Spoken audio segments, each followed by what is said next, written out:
Tuwashangilie tafadhali. Asanteni sana State House Choir kwa huo wimbo. Naomba tuweze kuketi. Mheshimiwa Rais, sasa naomba unikubalie nimwalike His Excellency the Prime Cabinet Secretary Honorable Musalia Mudavadi to make his remarks. Tumpigie makofi tafadhali akija katika jukwaa.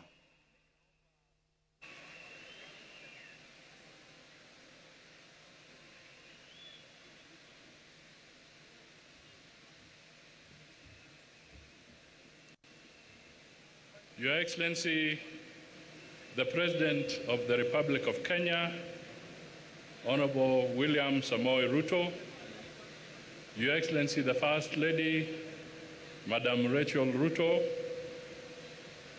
Your Excellency, the Deputy President of the Republic of Kenya, Profesa Kindiki Kithure, Your Excellency, Madam Joyce Kithure, the Honorable Chief Justice, the Speaker of the National Assembly and the Speaker of the Senate, leaders of our forces, members of Cabinet, the Governor of Nairobi, members of the legislature, distinguished guests, ladies and gentlemen, members of the diplomatic corps present, na Wakenya wote, hamjambo. Hamujambo. Your Excellency, let me take this opportunity to be among the first to congratulate Professor Kindiki Kithure on his elevation to the position of Deputy President of the Republic of Kenya. He has now shed off the word designate. He is now substantive, and we all congratulate you and your family for this very honorable position that His Excellency the President of the Republic of Kenya has assigned you. And we wish you Godspeed, God's help, good health, and all the wisdom so that you can discharge your responsibilities with excellence. Your Excellency, we are gathered here on a bright morning, bright sunny morning. And I just want to draw the symbolism of where we are. We are on the grounds of KICC, Kenyatta International Conference Center grounds. On my right is the judiciary. On my left is the legislature. In front of me is the symbol of the Capitol. And behind us is the symbolism of the executive. Your Excellency, we stand here proudly as a nation to actually show and to prove to the Kenyans who ushered in the 2010 Constitution with a 70% majority, and to the international community, that our institutions work.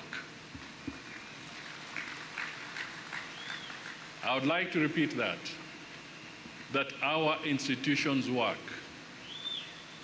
There may be challenges. The wheels may take a little longer to turn, but at the end of the day, the legislature has done its bit, the judiciary has done its bit, everybody gets a chance to be heard if they are aggrieved, and finally, the executive can move on. We are a country that respects the rule of law. Finally, Your Excellency, I think it is important for us to reflect on the journey ahead. We have had a tumultuous 2 years, and there are moments that Kenyans have accused us of having removed our eyes off the ball. This is a moment, a great moment, for us to retrace our steps, get together, have a unity of purpose, have the resolve and the will, and to focus so that we can deliver for the Kenyan people as they requested us to do when they cast their vote 2 years ago. In Profesa Kindiki, we see a lot of virtue, but perhaps the one I may want to single out is the virtue of humility.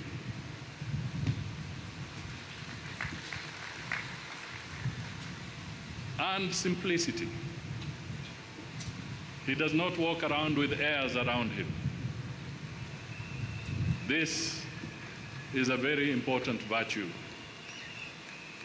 If, as a nation, we can embrace humility, we will go far. If you disregard humility, it can be very expensive. So, ladies and gentlemen, it is now my honor to ask the Deputy President of the Republic of Kenya, Profesa Kithure Kindiki, to come forward and make his remarks, and thereafter invite His Excellency the President to speak to us. Makofi tafadhali.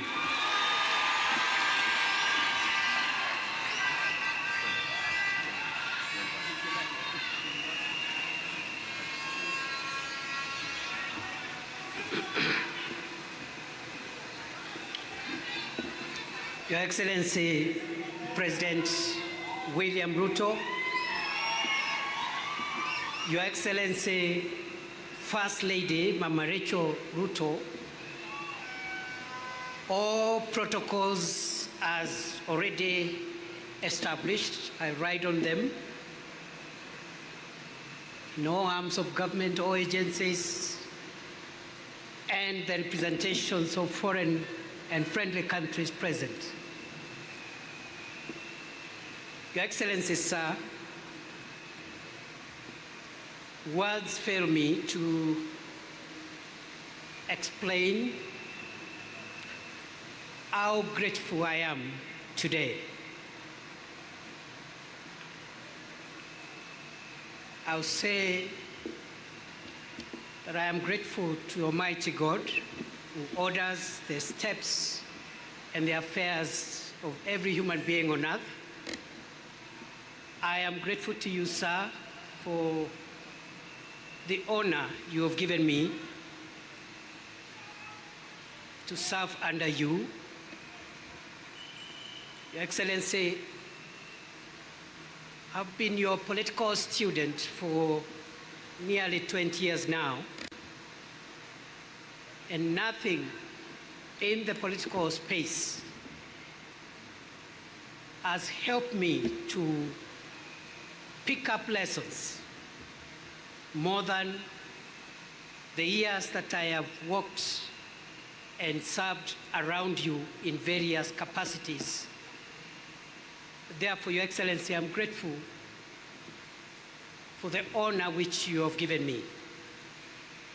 I promise you, before this congregation and before God, that I will not let you down for the privilege you have given me. Your Excellency, sir, in the same breath of gratitude, I am grateful to all the institutions who have facilitated this process, including the ceremony we are having today. And I want to agree with what my elder brother, His Excellency Musalia Mudavadi, has said. Whatever has happened in the last few weeks, and indeed in the recent past, is a testament of the maturity of our democracy and is a testament that our institutions work. Your Excellency, sir, allow me, having thanked you, also to thank the very many people whom I have had an opportunity to learn from them. I may not enumerate all of them, but I've had the privilege of learning from so many great people.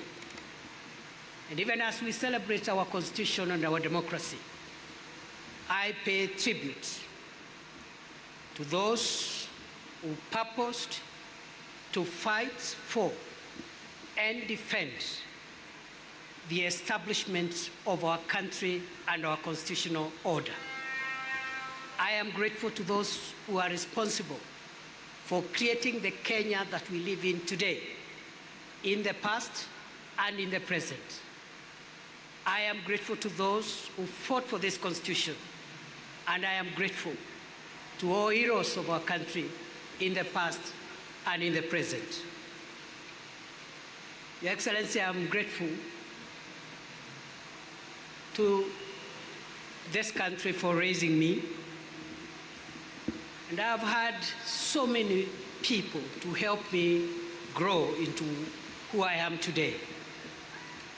And therefore, as I discharge the burden that you have placed me, Your Excellency, the burden you have placed on my shoulders, I am grateful that I will discharge that burden with the benefit of having grown and continuing to grow under the feet of not just my father and mother who gave birth to me, but the many elders of their generation who helped me to shape and make me what I am today over time. I am truly grateful. Those who taught me in the formal and the informal setup. Your Excellency, I'm grateful to my family. With your permission, I want to pay tribute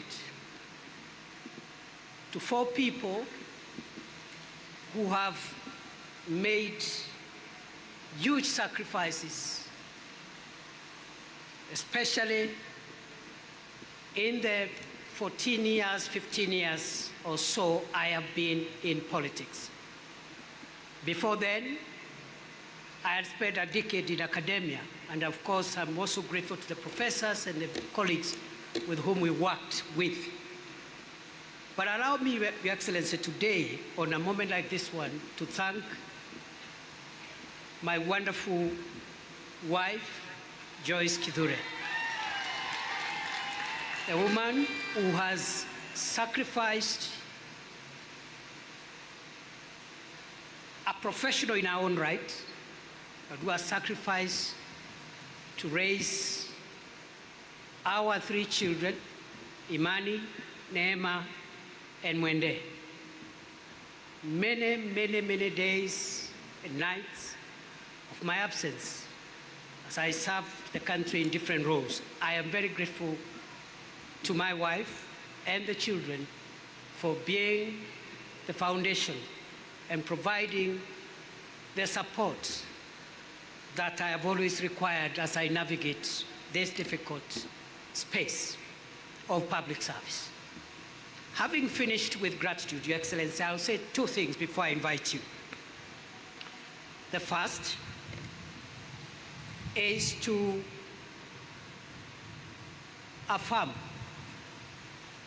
that throughout my journey, culminating with this moment, I have come to believe that Kenya is the country of possibility. Your Excellency, for a person such as I to stand here today and take oath of the office of the Deputy President it can only happen in Kenya. Your Excellency, I was born 52 years ago in one of the remotest parts of Kenya. But because Kenya is the land and the homeland of possibilities, today, I, perhaps the most unlikely person, is standing here today because Kenya has made it possible for anybody to become anything in this country. I don't take it for granted. And therefore, Your Excellency, as you lead us into the transformation of our country in the years ahead, I want to commit to support and assist you, together with the other colleagues in government, to realize a Kenya that has even greater opportunities, a more inclusive Kenya, a more democratic Kenya, and a more transformed Kenya. Your Excellency, I'm grateful because of the opportunity that Kenya provides for anyone to aspire to be anything. And therefore, there is no reason going forward why any person from anywhere, from whatever community, creed, religion, should not aspire to become anything in our country, because I am a testament that Kenya is the homeland of possibilities. Finally, Your Excellency, I have reflected on the words of the oath of office I have taken, both the oath of allegiance and also the oath for due execution of the functions of the office of the Deputy President. And in that regard, I want to commit to you, as I end my remarks, I want to commit to you before this congregation and before the Almighty God, who is acknowledged in the Constitution, that I will serve under you and provide you with the assistance and support you require to take this country to the next level. I commit I will be loyal and faithful. I will try the best of my ability to work hard together with the other colleagues to lighten the burden that you carry on your shoulders, Your Excellency. And therefore, I think for me, today is, if I may say so, a day when I have received the highest honor yet of my life. And I don't take that for granted. I want to pray that God will give me wisdom to do what I must. And to the colleagues whom we have worked with and will continue to work with, I want to say that I'll provide continuity so that we can be able to all work together and deliver for this country. I forgot, Your Excellency, to thank, when you gave me the task the last 2 years of serving in the Ministry of Interior, there are wonderful people whom I have worked with. Ngao, the police, the prisons, immigration, and all the departments and agencies in the Ministry of Interior. The little successes that we could have achieved, I attribute those successes to my colleagues. If there have been a few challenges, I take responsibility for those challenges. Your Excellency, with those many remarks, thank you very much for giving this privilege. And I now want to request that we be upstanding as we invite His Excellency President William Ruto to come and address us. Moja, mbili, tatu, ingine.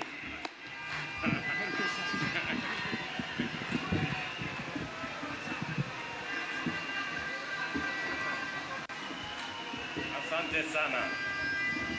Tafadhali tunaweza kuketi chini. Asanteni sana. Thank you very much.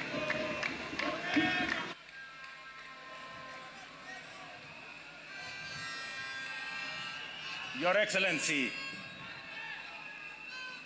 Abraham, Kithure, Kindiki, Deputy President of the Republic of Kenya, Excellencies, Mr. Speaker of the National Assembly, Mr. Speaker of the Senate, our sister, your leadership, the Chief Justice of the Republic of Kenya, members of the judiciary, members of the executive, members of the legislature, fellow Kenyans, hamjambo. Hamjambo tena. Bwana Yesu asifiwe. Assalamu alaikum. Hebu mnisalimie hivyo hewani nione ndugu wa Kenya.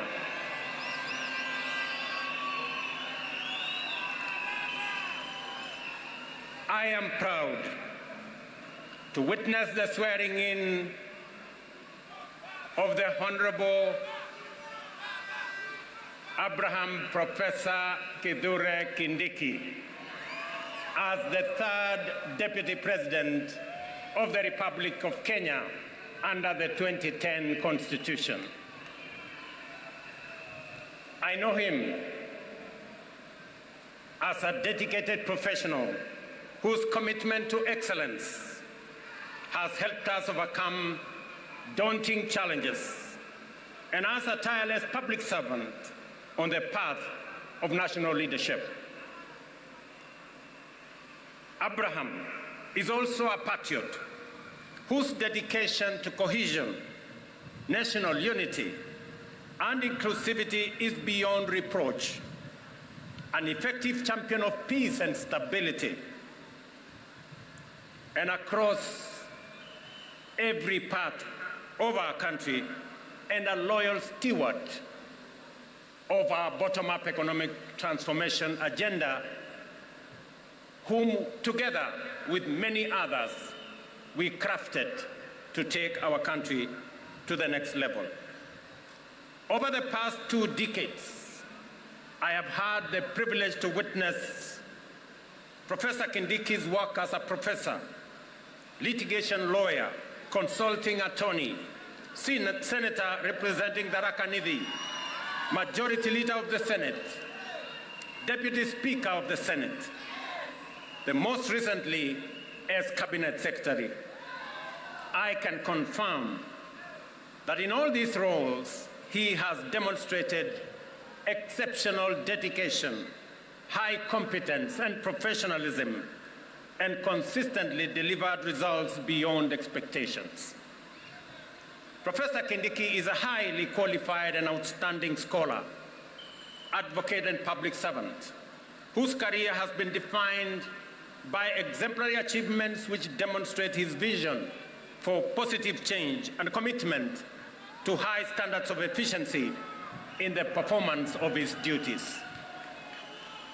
At this stage of the implementation cycle of our national transformation agenda, the people of Kenya require a patriotic public servant and a consummate champion of our constitutional dispensation, our broad-based national governance framework, and the bottom-up economic transformation agenda to support the cabinet and the presidency in delivering in full and on time.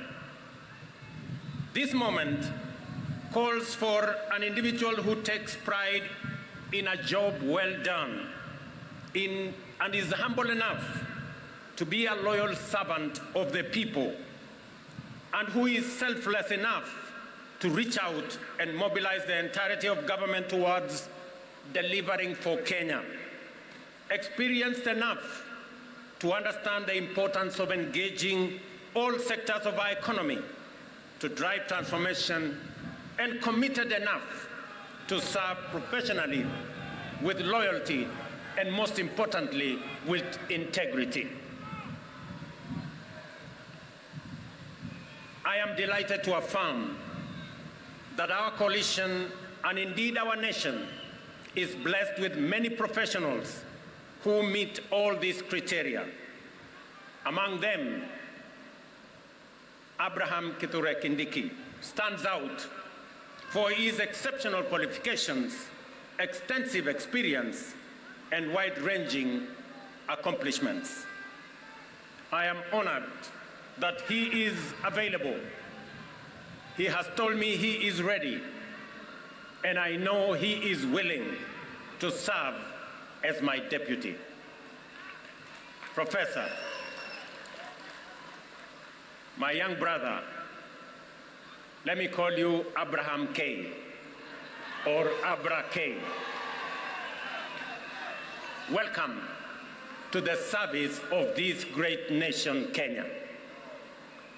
And let me say this, I have heard you clearly when you took your oath of office and the oath for the due execution of your responsibilities as Deputy President.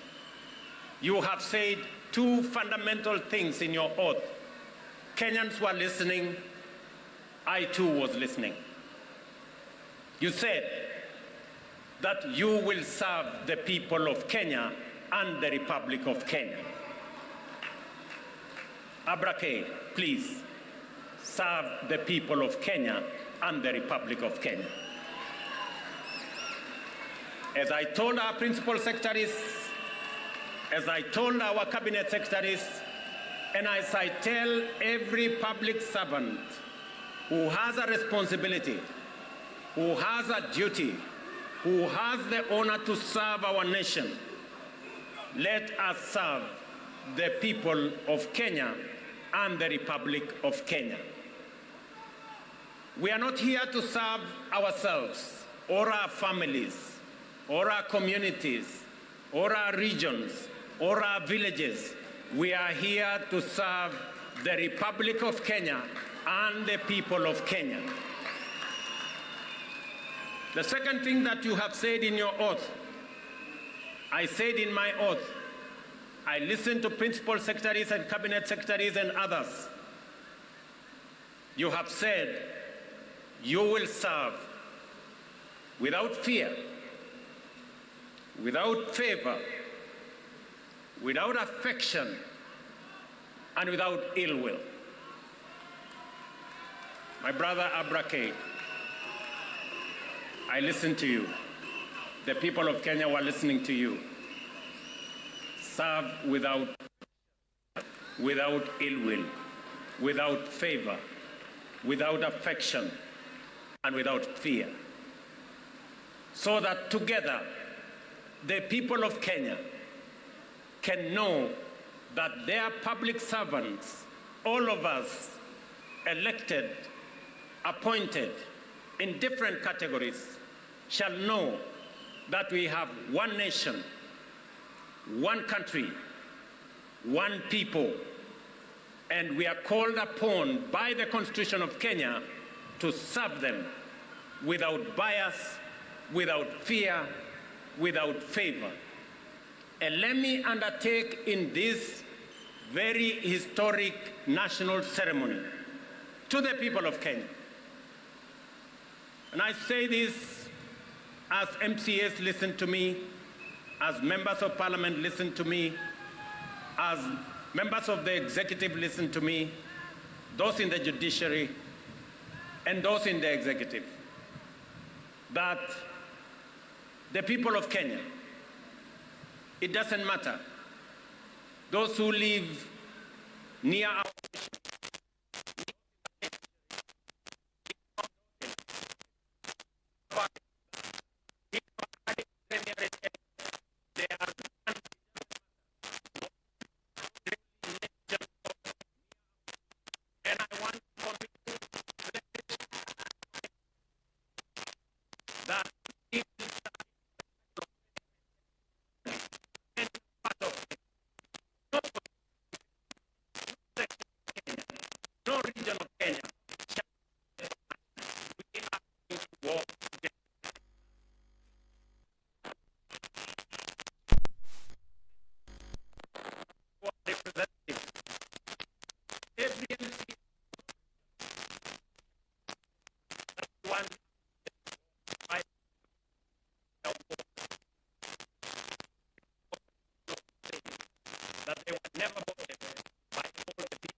says. We must obey. We must submit to the law and to the Constitution, because that is what makes us a nation.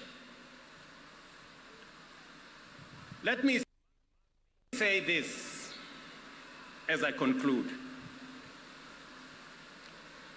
We have made strides as a nation. Today, our savings as a percentage of our GDP is growing. We have changed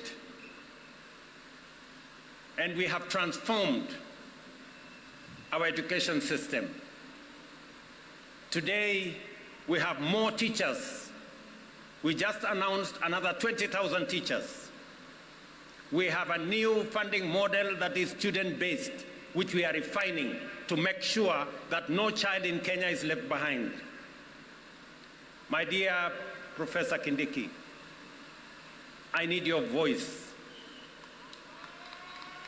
I need your intellect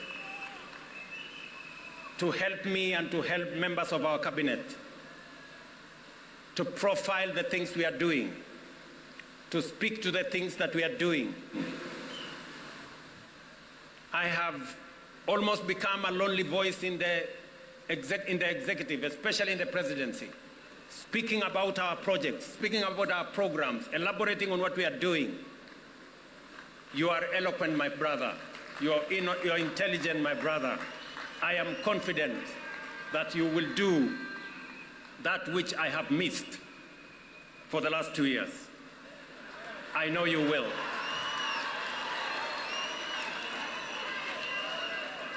We have a huge program on university funding and higher education funding. We have a huge program that today our farmers across Kenya have access to fertilizer. We have a huge program on expanding our irrigation. We have a big program on what we are doing. We need your voice, and we need the voice of those of us in the executive to provide leadership and to see to it that indeed we achieve what we wrote into our Constitution. Today, as we wrote in our Constitution, Kenya Power has turned around and today is a profitable company. So is KenGen, because of the stewardship that we have put in place. My brother, our manifesto is elaborate. Our manifesto is transformative. We are implementing it page by page, paragraph by paragraph, chapter by chapter, because we have to transform this great nation, and failure is not an option. We must. We have a big program on rural electrification to connect close to 300,000 homes across Kenya. I need your support to the Ministry of Energy, who are doing a wonderful job in that exercise. We have a big program on markets across Kenya. We have a big program on housing across Kenya. Today, we have 160,000 people working in a housing program. By December, actually next month, we will begin to hand over the first 1,000 houses under our program, under the program that will make ordinary people, Mama Mboga and Boda Boda, pay 3,000 shillings every year and access housing in the Republic of Kenya. My brother, let me tell you, our universal health coverage is underway, with a bit of challenge initially, but now we are moving. And I want to tell the people of Kenya, we are going to transform this nation, and we have the team. And Professor, welcome to the team that is going to transform Kenya into a great nation that is going to make every Kenyan proud.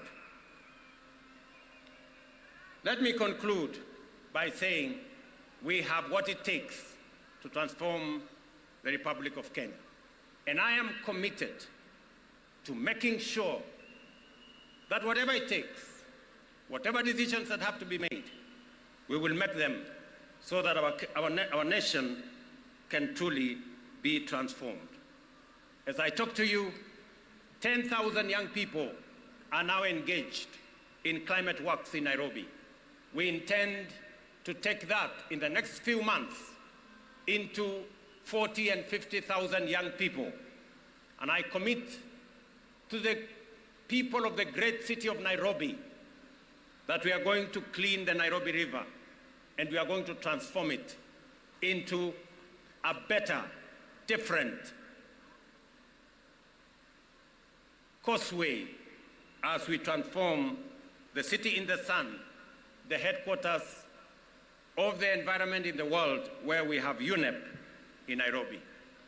We're also going to roll out the program that will make sure that we tap into the private sector and make sure that we can work through public and private partnership to make sure that we roll out some of the urgent, important programs that are important for the transformation of our nation.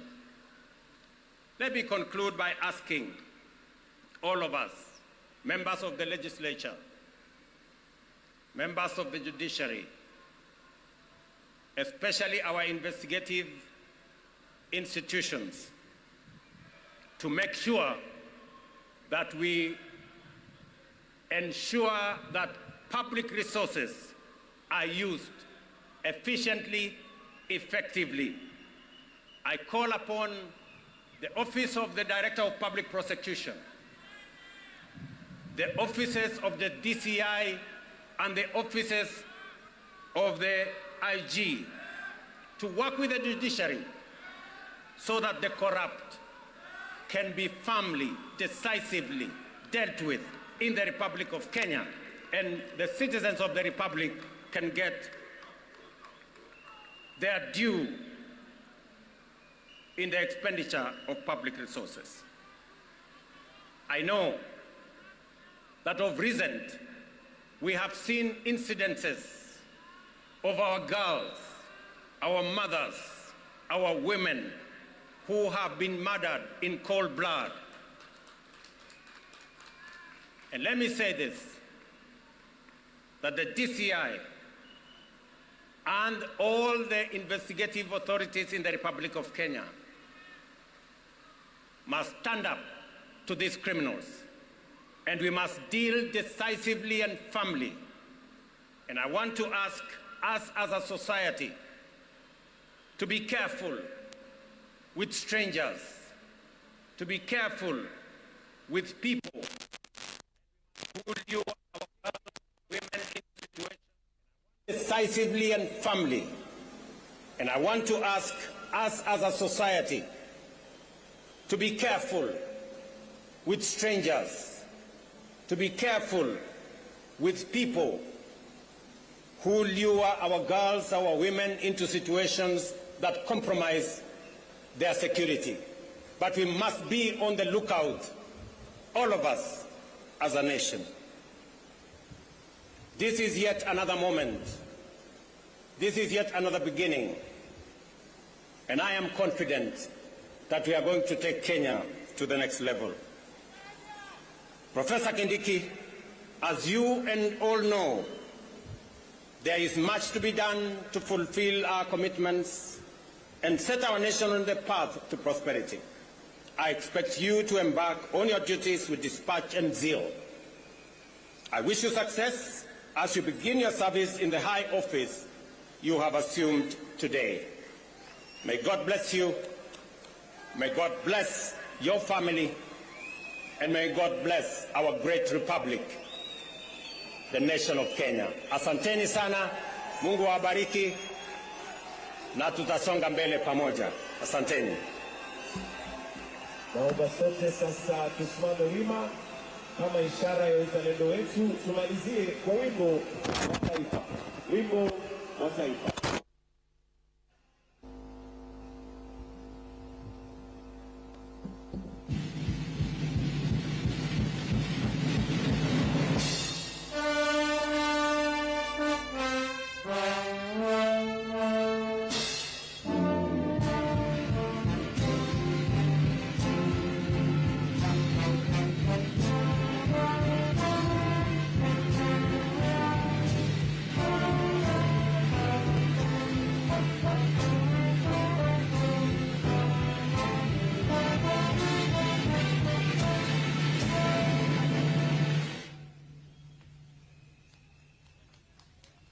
Basi tusimame mahali tulipo tukimpatia Rais